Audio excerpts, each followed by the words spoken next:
Okay, welcome back to In Another World with my smartphone, episode 3.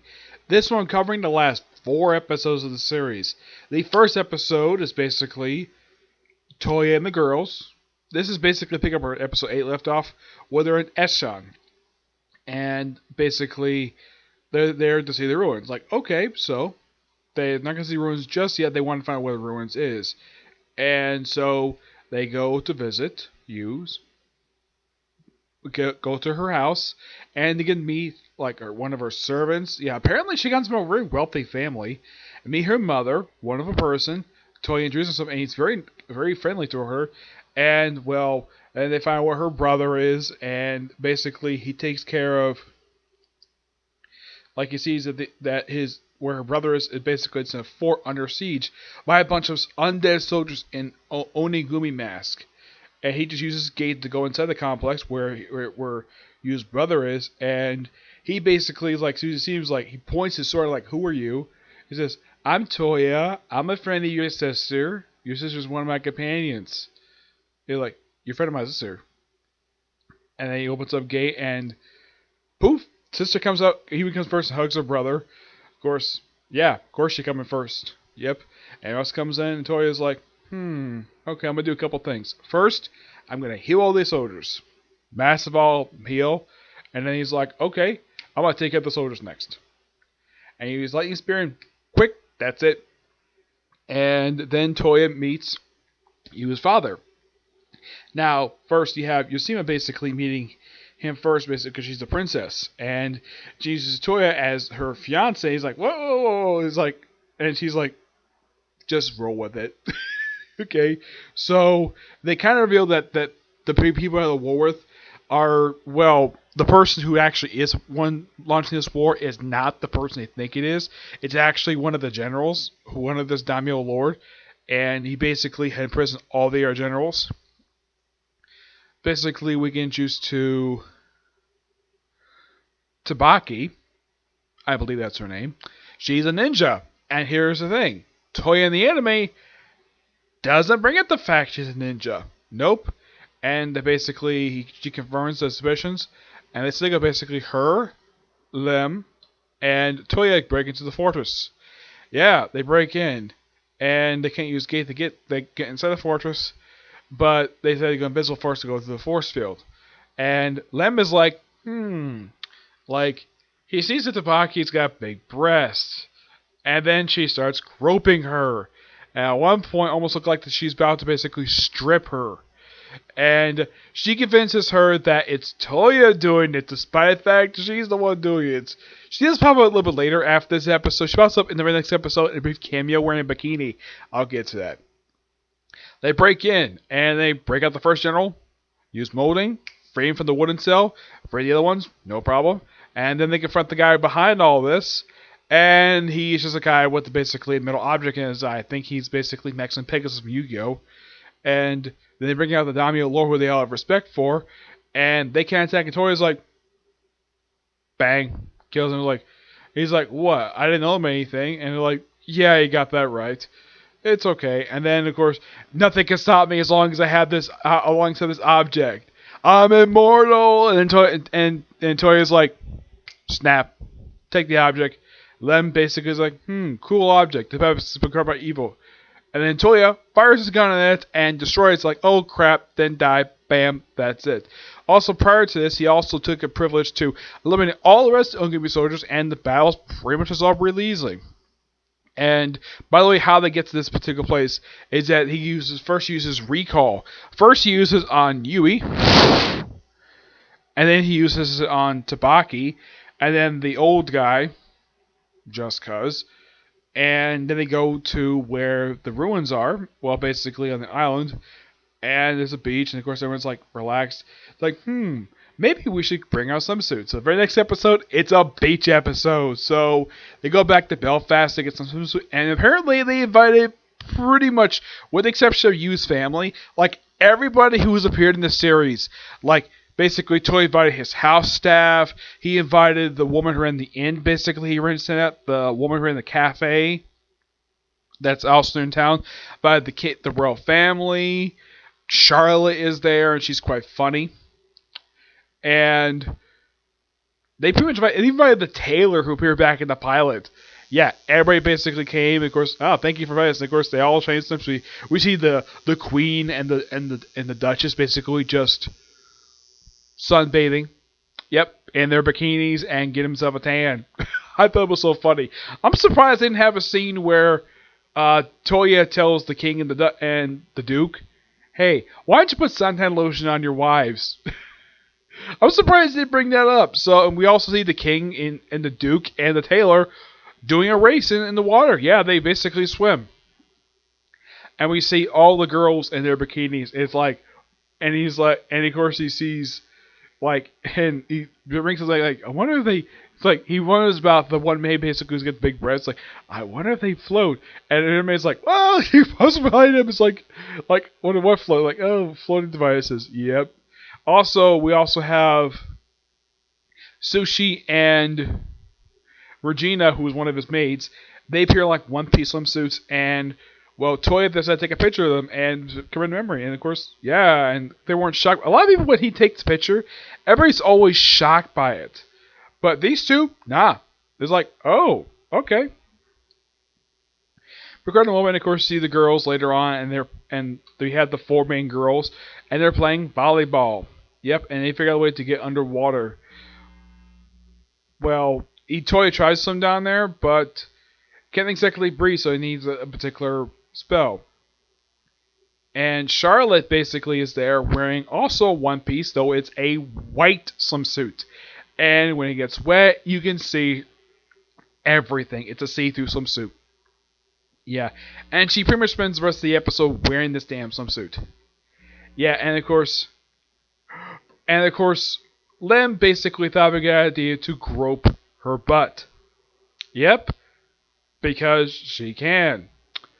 And apparently Charlotte has no problem with the fact that her mentor is groping her. She's embarrassed by it, but she doesn't like. So apparently it's implied Lem might be bisexual, but it's never really explored here. She only appears for she appears like all these final few episodes of the series. So, like, okay, so you decided to wear that swimsuit, like, okay, and you're gonna wear that pretty much the rest of the day, and you can't go back to the palace without my permission. So Toya, and of course she goes with Toya, and of course she wears her own swimsuit, and it's a great looking swimsuit, by the way.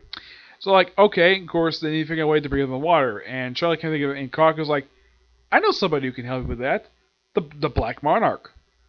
And the Black Monarch is simply a snake and a turtle. Which Toya, and they challenge Toya to a battle, and Toya easily defeats them by making them slip 50 times. He's like, no more, we accept you. Like, okay, I'll make it back, I'll give you names. And the snake is called Coco, and the turtle is called Songo. And Kohaku points out, though, that you should probably shrink down. He's like, okay. And joins up with him. And then, of course, everybody gets dressed later. And, of course, as what happened to everybody else, well, they also had this wonderful scene, part of them going to the ruins, where, like, he's, like, swimming with the girls, which they're basically, like, he felt that he was neglecting them. But he also pointed out, though, to all the girls, their swimsuits, they look all cute in their swimsuits. And of course, well, everyone's asking who's got the best swimsuit, and he points to Sushi having the best swimsuit. And of course, then they see the picture that he took with Sushi and Regina, with Regina, and yeah, it was so hilarious. And then they switched back to normal clothes. As what happened to everybody else, they probably went home. They don't really say exactly when they left. They just left. Yeah, but I think that was hilarious to see, like, all these smoking hot women in bikinis. I thought it was fantastic. Of course, Charlotte does reappear in the final episode of the series. I'll get to that. So, Toya goes down there. Excuse me. So, goes down there and walks in the water because Coco and Song have been in water, so they go on this little round circle and they get in the ruins, and he activates his magic, and he teleports, and then as soon as he gets to some garden someplace, and that's where he meets Francesca for the first time. He says hello, and she is not wearing her skirt. Yeah, it's also revealed in the next episode. It's like part of a test. Yeah, and he says to her, like, why are you naked down there? And it's implying she's not wearing any panties, and then it's next episode, yeah, she's wearing panties. And Joe's like, please cover up. And it turns out that was all part of a test. If he had basically moved on her, she would have grabbed him by a hand and threw him out the window. So yeah, he pretty much accepts him as new master, but it hasn't fully set its contract yet. So basically, activates around the girls there, and like they're basically surprised with the garden. Lim basically talks briefly to Francesca about the whole thing, and of course, Yumina basically takes the girls, and it's also in the flashback that Lindsay, Ellie, and you are all in love with Toya. The both sisters are in love with him, and so like, okay, we need you. Okay, of course, kind of from this bridal conference, and you all three, we need you three to propose to Toya, so we make him happy. Okay, and of course, reveal this is actually one of 9 things of Babylon. They mentioned like the laboratory, the castle walls, like many pieces of it. Yeah, that's a bit later, and then the girls come back, and of course, Lindsay is one sitting next to Toya. Of course, there's actually a reason for it. Because, okay, I need to formalize the contract. And she proceeds to kiss him. Yep, she kisses him. Almost and even some tongue. Yeah. Make out, and I was like shocked by it. And it's like, transfer complete. And she says that was the most directed way approach to get a genetic sample. And Lindsay's like, okay. Like, she confesses that she's in love with him, and then she kisses him, and of course, everybody's shocked by it, and that's what episode 11 ends. Episode 12 is like, okay, open up with Francesca in a media form all right away, and she jokes with the butler, hey, where's our bed? He's like, what the heck are you talking about? And of course, she also feels she can't go back to the garden, despite the fact she is, well, Toya's maid now. So she can go back anytime there's an emergency. She can teleport at will. So she, after appearing that brief opening scene, she just pop up again to the very end of the episode. And so he's like, I'm gonna go to sleep. And he sleeps for a little while, and then Yuma comes by, talks to him for a little while, and says, you didn't kiss me. And he says, I'll forgive you if you give me a hug and kiss. And she proceeds to sit next to him. He hugs her, and then he kisses her. Briefly. And of course, she also has Toya admit that, yeah, he loves Lindsay. And then she pops up out of nowhere. Like, what, you heard it? He's like, yep. And, yeah, and of course, she's like so happy. Of course, he says he was very happy that Lindsay felt that way about him. And, like, okay, he's got 2 smoking hot women basically be his fiance now. Of course, she, like, commits to, yeah, be a fiance. And they give a kiss goodnight, give a kiss on the forehead. And they're perfectly fine with it. And then Toya goes to sleep, and the very next morning, the older sister's like, "Hey, wake up! We're gonna fight." And she and Yui decide to have a battle with them using a sword, and of course, they use molding to make the sword dull. They fight very briefly, and then basically they easily beat Toya by cheating. Yeah, Yui basically sliced up his bag containing his spare bullets. He also like, can I use spare bullets? He's like, no problem.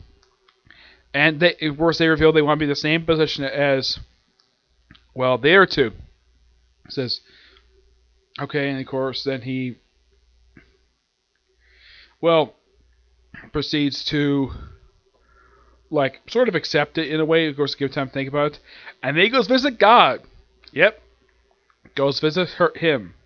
First time since the very first episode of the series he's made physical appearance. He did appear a couple times via phone during the first few episodes of the series, but yeah, he didn't really appear much after this. He appeared briefly by phone after his debut back in episode 1. He appears briefly, I think, in episode 3, and that was it for him. He did appear again to this very episode. It was great to see him again.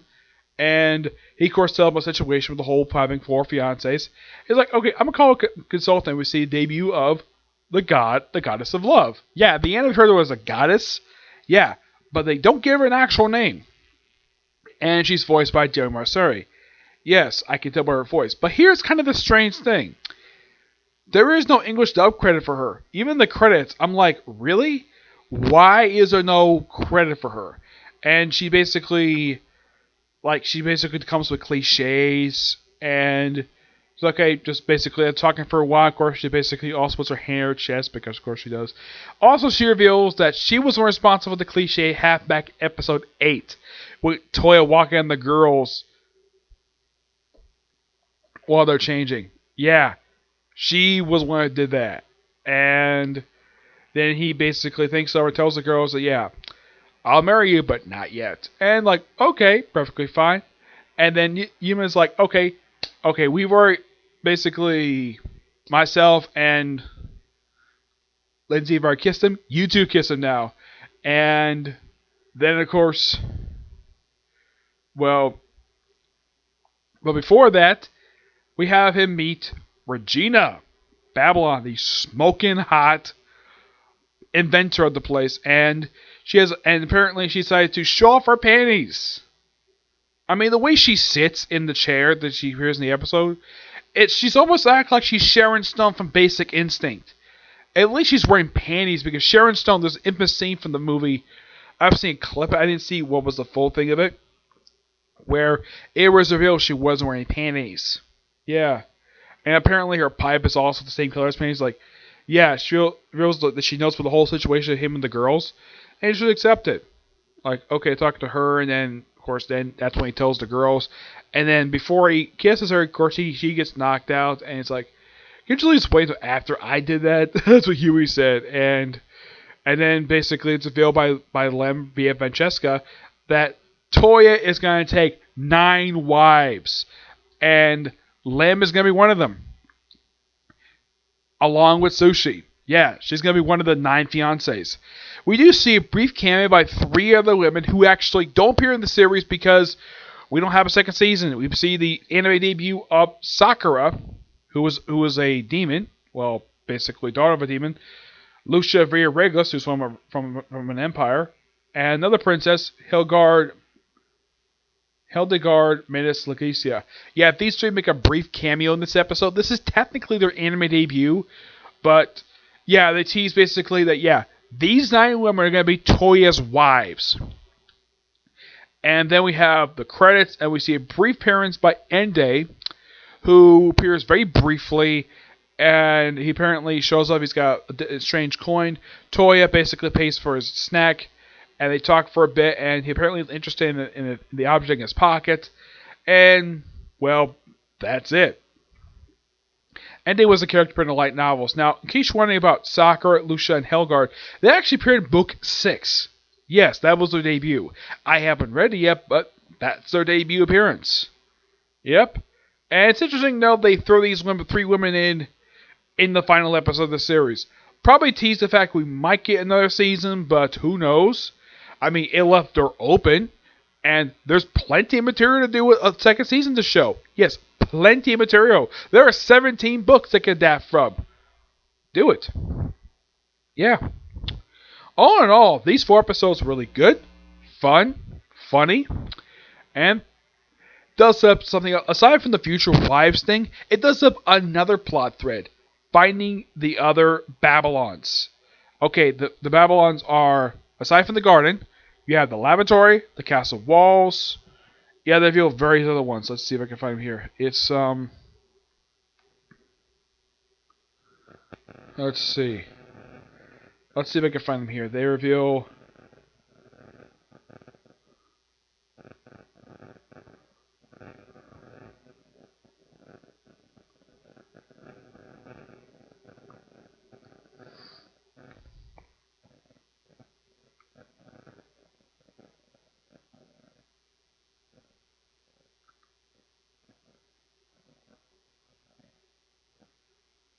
Let's see if I can find it here.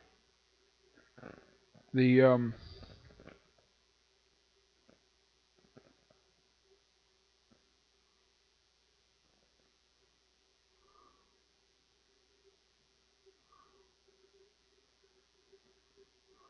because there was like several locations they mentioned. The Sky Garden was the first one they mentioned.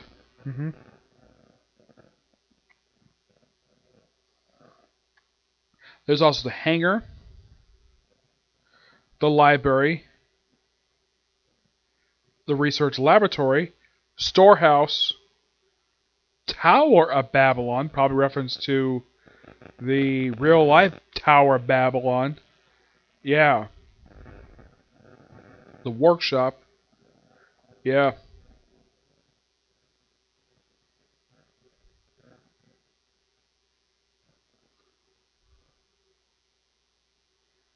Yeah, it's actually quite interesting though that we have these particular 8 other ones they could basically set up.